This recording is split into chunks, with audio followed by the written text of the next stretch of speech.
Bienvenue à tous. Nous allons commencer cette séance. Donc, ça va être le cours d'électricité 2.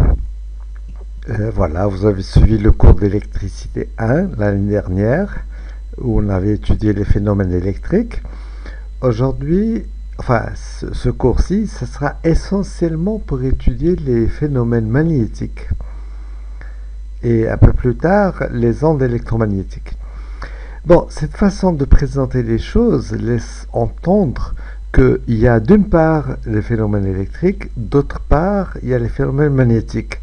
Comme, si vous voulez, il y a d'une part la thermodynamique, d'autre part il y a l'optique. Ça concerne des événements différents. En fait, il n'en est rien, parce que l'électricité et le magnétisme sont très reliés. Il s'agit d'un même phénomène, mais qui a des aspects différents.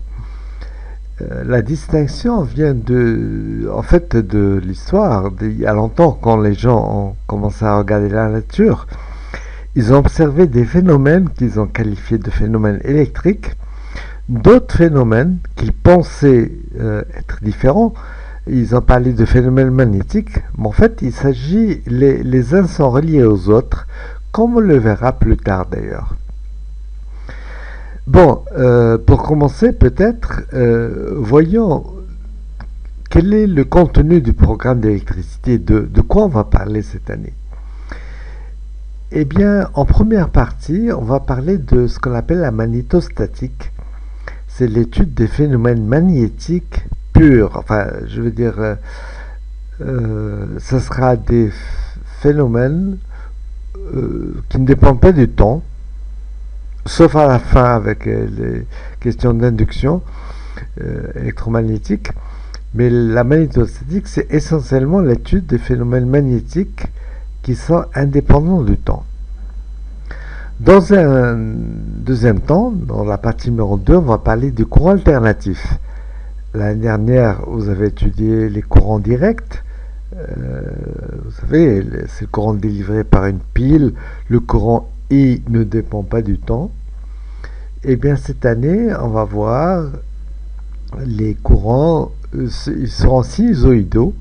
Mais ce sont les courants que vous avez par exemple à la maison, là, quand vous allumez, vous appuyez sur l'interrupteur et vous avez la lampe qui s'allume, c'est des courants alternatifs qui vont être caractérisés par un certain nombre de choses. Et puis en partie 3, on va parler des ondes électromagnétiques et de ce qu'on appelle les équations de Maxwell. Alors probablement vous avez déjà entendu parler des équations de Maxwell. Elles sont 4, il y a 4 équations de Maxwell.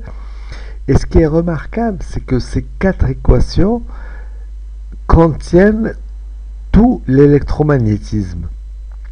Tout ce que vous avez étudié l'année dernière et tout ce qu'on va étudier en magnétostatique, tout ça, ça sera compris dans les équations de Maxwell. Bien, alors, on y va tout de suite avec la partie A, la magnétostatique. Et d'abord, voici la liste des chapitres que nous allons étudier dans cette partie. En 1, on va parler de la force magnétique. On fera le lien avec la force électrique. Puis la loi de Biot-Savart. En 3, le théorème d'Ampère, qui va jouer l'équivalent du théorème de Gauss que vous connaissez en électricité. Ensuite, on parlera du potentiel vecteur. On va voir le travail des forces magnétiques. Et finalement, alors un point vraiment très important, c'est l'induction électromagnétique. L'induction électromagnétique va vous permettre de comprendre comment on arrive à produire un courant électrique alternatif, variable. Parce que, posez-vous la question, est-ce qu'un courant électrique existe dans la nature? Quand vous regardez autour de vous, est-ce qu'il existe naturellement, je veux dire, sans que l'homme intervienne? Eh bien, quand on regarde, la réponse est non. Il y a bien des courants, des sortes de courants, mais qui sont transitoires, ce sont plutôt des décharges électriques. C'est par exemple les jours d'orage, quand vous avez la foudre qui tombe, il y a un éclair, c'est la manifestation de la décharge électrique, ce qu'on pourrait appeler un courant électrique très très bref. Mais un courant électrique qui circule comme ça sans s'arrêter, c'est l'homme qui arrive à le produire. Et ça sera grâce à au phénomène d'induction électromagnétique. Bon, déjà, je vous dis tout de suite, vous le savez probablement, mais je vous le dis quand même, ce que nous étudions ici à la fac, dans la licence, la maîtrise, la licence de physique, ce sont des phénomènes fondamentaux. On l'appelle d'ailleurs la licence fondamentale. C'est ce qui vous permet de comprendre, c'est ce qui nous permet de comprendre les phénomènes dans la nature. Pourquoi la Terre tourne autour du Soleil, pourquoi il y a un courant électrique, etc.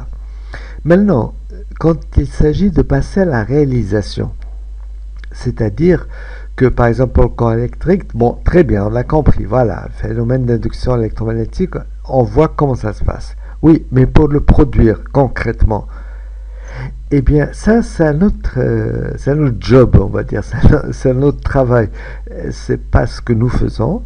Ça, il faudra aller vers des études plus techniques, des études d'ingénieurs, des études de techniciens, des choses comme ça. Bon, alors on commence. Chapitre 1, la force magnétique. Et d'abord, oui,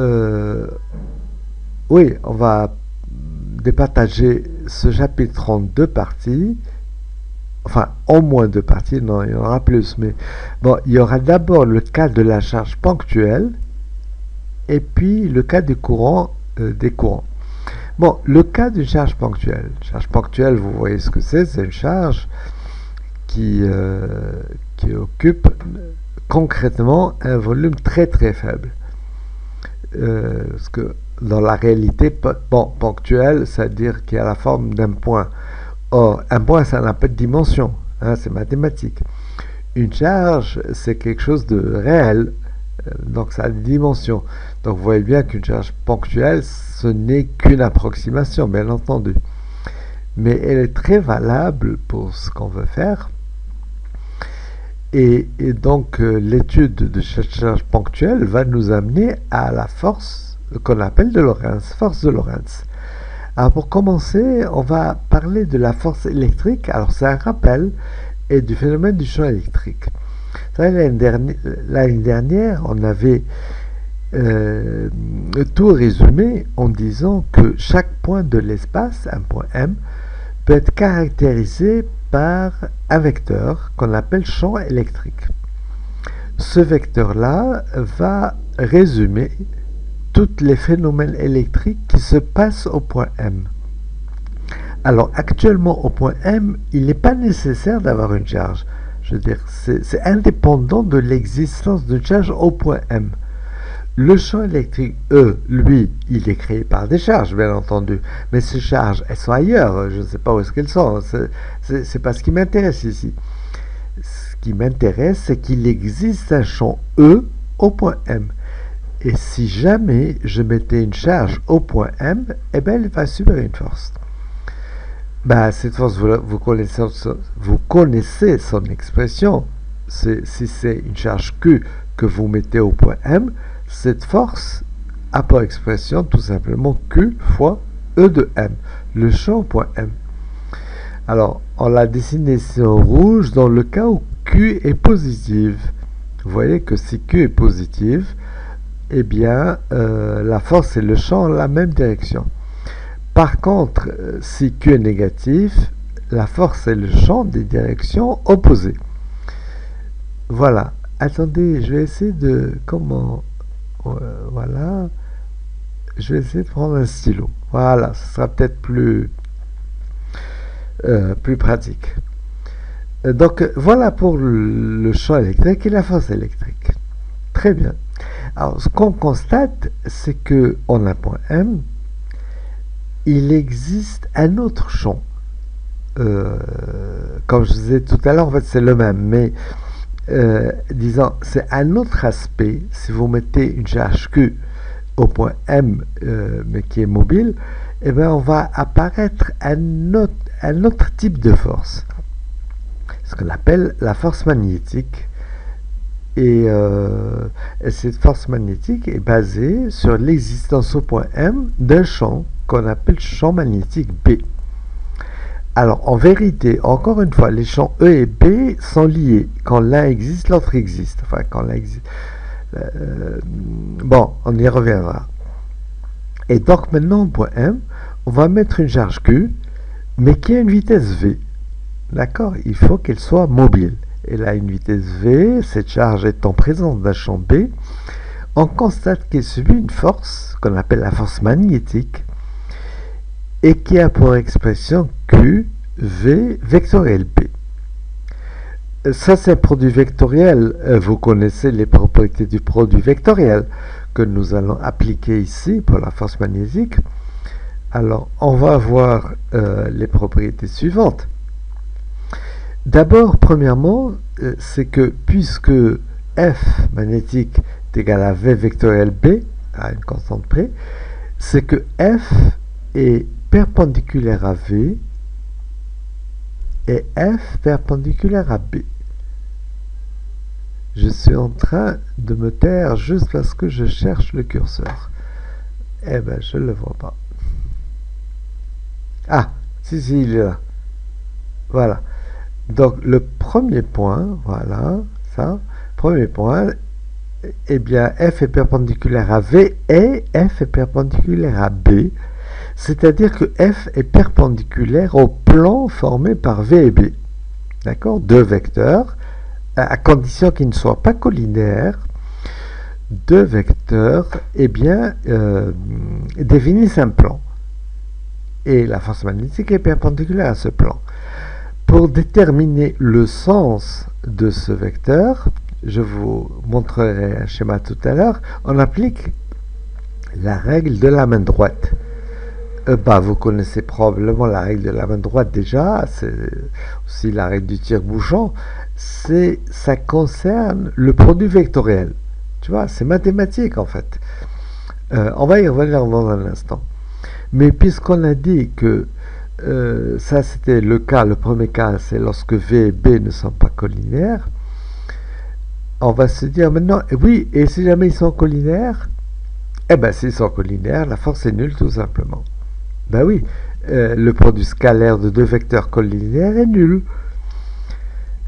Donc si si V et B sont collinaires, la force est nulle, c'est-à-dire si une particule animée d'une vitesse V entre dans une région où le champ B a la même direction que V, eh bien cette particule ne va pas voir le champ magnétique. Elle ne le sent pas.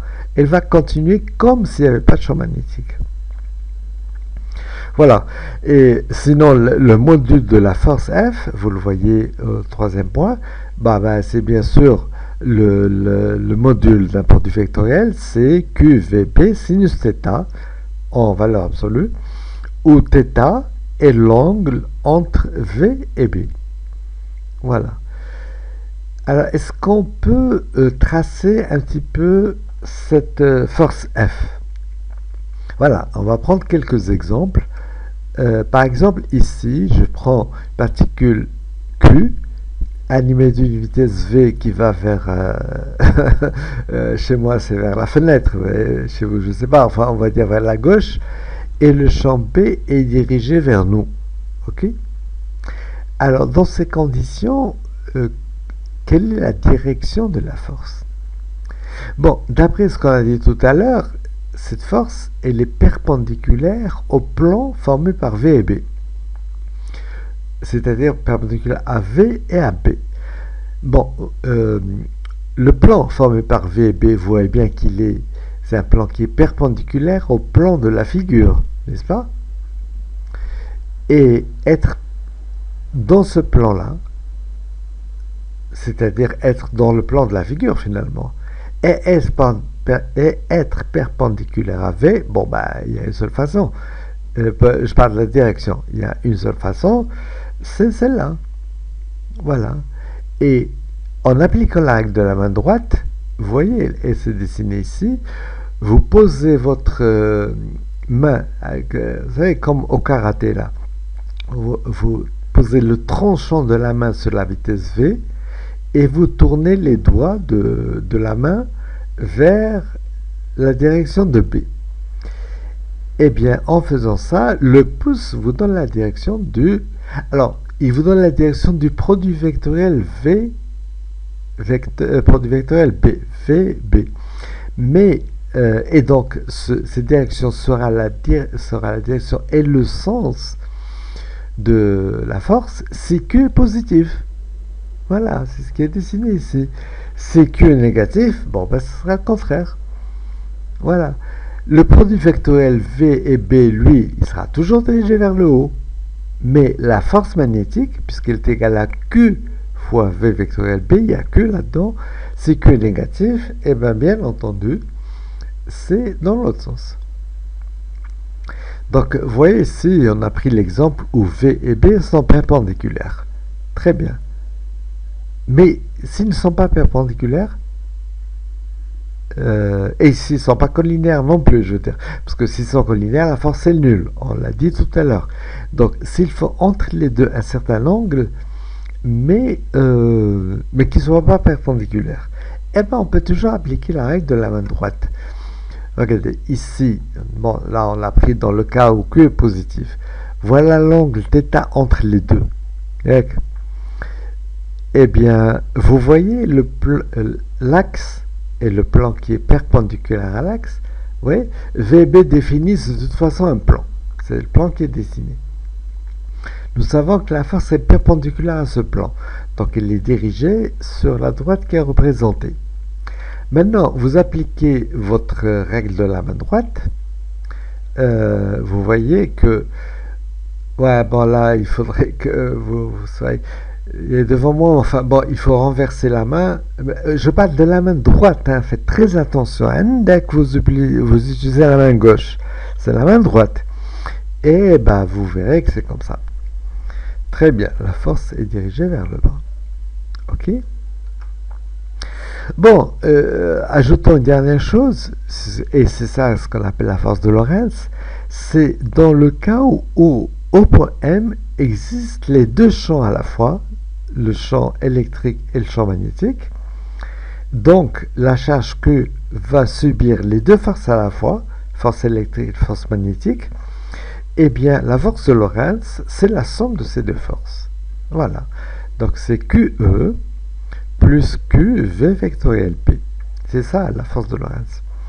Alors, parfois, quand il n'y a pas de champ électrique, je veux dire, quand le champ magnétique, justement, ne dépend pas du temps, eh bien, la force de Lorentz qui intervient, c'est QV vectoriel B.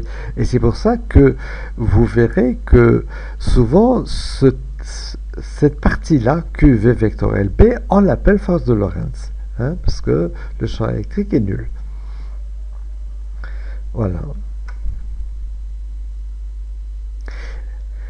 Et bien, tout de suite, on va appliquer ça au cas très pratique de mouvement dans un champ magnétique. C'est ce qui peut se passer dans plein d'appareils, sans rentrer dans les détails. Voilà, on va considérer ce cas-là. On va considérer un plan qu'on appelle YZ, c'est le plan de la figure. La direction X est perpendiculaire, dirigée vers vous. Un champ magnétique B qui est orienté selon Z. Et une particule Q qui est animée d'une vitesse V0 à l'instant t égale 0. Cette vitesse V0, elle fait un angle alpha avec l'axe des Y. Et à l'instant t égale 0, la particule, elle est à l'origine du repère. C'est-à-dire que, voilà, vous allez avoir l'instant initial, c'est-à-dire t égale 0. Le point M0 est en haut, donc le vecteur M0 a pour coordonnée 0, 0, 0. Et la vitesse V, à cet instant-là, eh ben, elle a une certaine valeur, V0, dont voici les coordonnées 0, V0 cosinus alpha, V0 sinus alpha. Alors, la première composante V0x, elle est égale à 0 parce que V0, il est contenu dans le plan YZ. Voilà. Alors, quand je disais qu'à l'instant t égale 0, le point M est confondu avec l'origine du repère, ou plus exactement, il faudrait dire que je choisis mon repère, je le fixe au point où se trouve la charge à l'instant t égale 0. D'accord? Parce que les calculs, c'est moi qui les fais. La charge, elle a sa vie, hein, elle fait ce que les lois de la nature lui disent de faire. Bon. Alors, eh ben, on va appliquer la RFD. Ce n'est pas la République fédérale démocratique, c'est la relation fondamentale de la dynamique. Et cette relation nous dit que la masse fois l'accélération est égale à la somme des forces. L'accélération, on l'appelle A ici, donc vous avez le produit MA, qui est égal à la somme des forces. Or ici, qu'est-ce qu'il y a comme force? Puisqu'il n'y a pas de champ électrique, eh ben, il y a la force magnétique. Et la force, il y a des gens qui disent oui, mais s'il y a une masse M, c'est qu'il y a la force de gravitation. Effectivement, vous avez raison. Il y a, de toute façon, quand on est sur Terre, un corps de masse M, il subit nécessairement la force de gravitation. C'est le poids, à peu de choses près. P égale mg. Mais chaque fois qu'il y a une force électrique ou une force magnétique, le poids est complètement négligeable. C'est pour ça qu'on n'en parle pas. Nous avons MA égale à Q, V vectoriel B. Et voilà, la résolution de cette équation va nous donner, va tout nous donner. Et en particulier la trajectoire de cette particule. Donc quand on étudie le mouvement d'une charge, ça revient à résoudre cette équation. C'est ce que vous faites en mécanique, hein. Une fois, à partir de la relation fondamentale de la dynamique, ben vous remontez à la vitesse puis à la trajectoire. Pour cela, on va projeter sur les trois axes x, y, z. Donc vous voyez que ici vous avez m fois les composantes de l'accélération qui sont ax, ay, az. Autrement dit, vx, vy, vz, vx point, je veux dire vy, ou bien x 2 points, y 2 points, z 2 points. Les x 2 points veut dire la dérivée seconde par rapport au temps. Q, v vectoriel b, donc de la même façon, vous reconnaissez les composants du vecteur vitesse, x point, y point, z point, et les composantes du champ magnétique, 0, 0, b, oui, parce que le champ B a la direction selon z. Donc bx et by, les deux composantes sur x et y sont nulles. Voilà. Bon, le produit vectoriel, maintenant, on sait le faire, hein, vous le calculez quand vous voulez, et on va avoir les choses suivantes, by point moins bx point 0. Voilà. Bon, si on divise par m, vous allez voir que à droite, il y a le produit QB sur M. D'accord? Alors, ce terme-là, QB sur M, on va le poser égal à oméga. C'est QB sur M. Et on va avoir donc trois équations, une pour chaque direction. Ces trois équations, c'est les suivantes. X seconde égale oméga y point, la deuxième, puis la troisième équation. Voilà.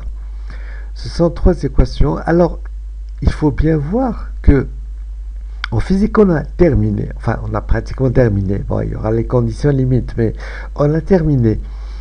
C'est un problème mathématique. Il va falloir résoudre ces équations. Alors, c'est intéressant de remarquer que l'équation 3, elle est indépendante des deux autres. Elle ne concerne que z. Donc vous allez pouvoir déterminer z, qui ne dépend pas de x et de y. Mais quand vous regardez les équations 1 et 2, 1 par exemple, on constate que x et y sont liés. Dans l'équation 2 aussi, on dit que les équations 1 et 2 sont couplées. Et pour résoudre l'une, on a besoin de l'autre. Donc on les résout simultanément, les deux en même temps. L'idée est très simple, hein. Vous prenez la première équation, vous l'intégrez par rapport au temps que vous allez trouver. X point égale oméga y plus constante. La constante, vous allez la déterminer avec les conditions limites. Bon, ce x point que vous venez de trouver, eh ben vous le mettez dans l'équation numéro 2.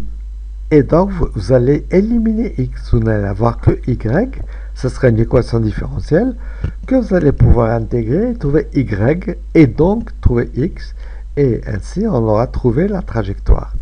Ben, vous ferez ça en TD. Vous ferez ça exactement, tous les calculs. Mais tu vois, à partir de là, c'est vraiment des calculs mathématiques. Hein. Bon, c'est ce qu'on fait en mécanique. Ben, voilà. Ça, on a parlé de la force de Lorentz, qui est la force qui agit sur une charge ponctuelle. Et maintenant, on va regarder le cas des courants électriques. On va constater qu'un courant électrique, un fil parcouru par un courant, lorsqu'il est en présence d'un champ magnétique B, il subit une force. Il y a tout le fil qui subit une force. Et ainsi qu'on va le voir tout de suite, l'origine de cette force de Laplace, qu'on appelle de Laplace, eh bien c'est la force de Lorentz. C'est facile à comprendre. Je veux dire, l'idée, c'est qu'un courant électrique, c'est un déplacement d'ensemble de charges. C'est des charges qui se déplacent. Or, on vient de voir qu'une charge qui se déplace en fonction du temps, je veux dire, une charge qui se déplace en présence d'un champ magnétique B et subit une force. Et ben voilà, donc chacune de ces charges va subir une force. Force de Lorentz, oui, et l'ensemble de ces forces va conduire à une résultante qui est la force de Laplace. Alors le calcul se fait très rapidement de la façon suivante. On va considérer un fil, vous le voyez dessiné comme ça, parcouru par un courant I. La section, on l'appelle petit s, c'est une petite section. L'électron va ici, dans ce schéma-là, va à gauche, puisque le courant va à droite. Hein, vous savez, l'électron est une charge négative. Et donc, on a ce qu'on appelle la densité de courant J, vecteur J, qui a le même sens que I. Voilà, le tout se fait en présence d'un champ B qui est perpendiculaire à la figure, qui est dirigé vers vous, comme c'est indiqué sur le dessin. Et on s'intéresse à un élément de fil centré autour d'un point P et qui a pour longueur dl. D'accord? C'est un tout petit volume de longueur dl et de section S. Il contient des charges qui sont en mouvement. Donc, ce petit volume infinitésimal d taux, il va subir une force qui est la force dF.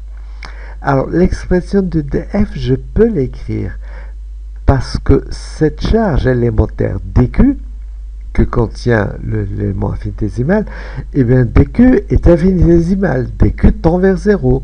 Je peux donc l'assimiler à une charge ponctuelle. Et on va pouvoir écrire la force que subit cet élément dl.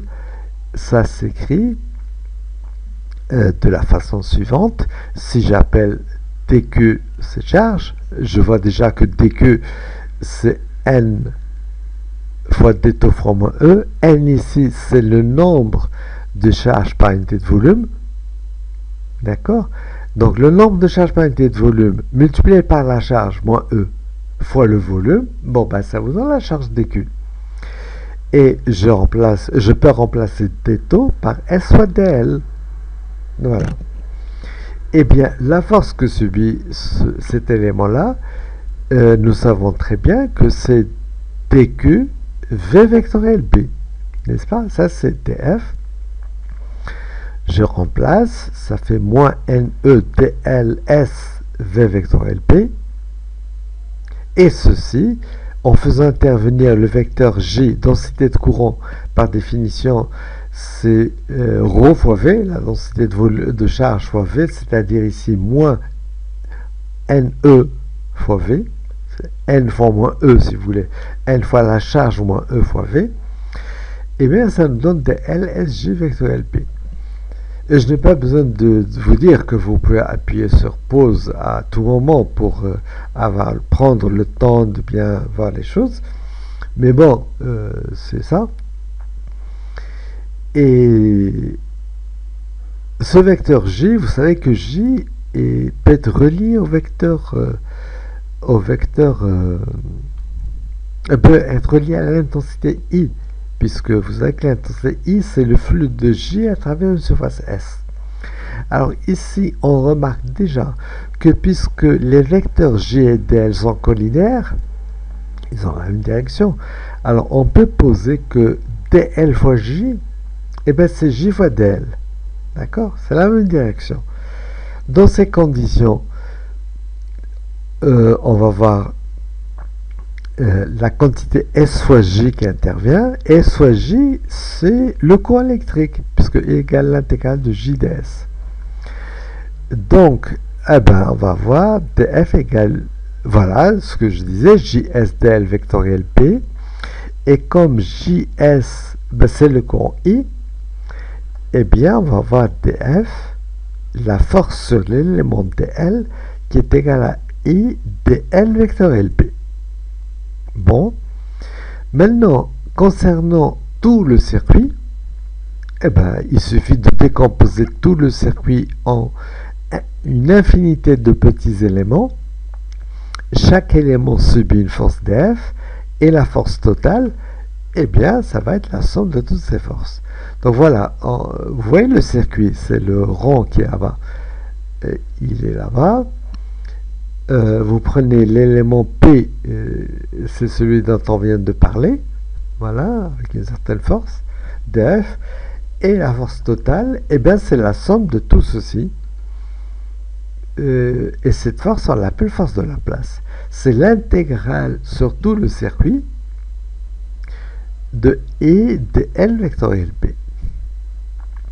Alors, bien sûr, on va prendre après, bon, vous allez appliquer cette formule en TD à des cas particuliers.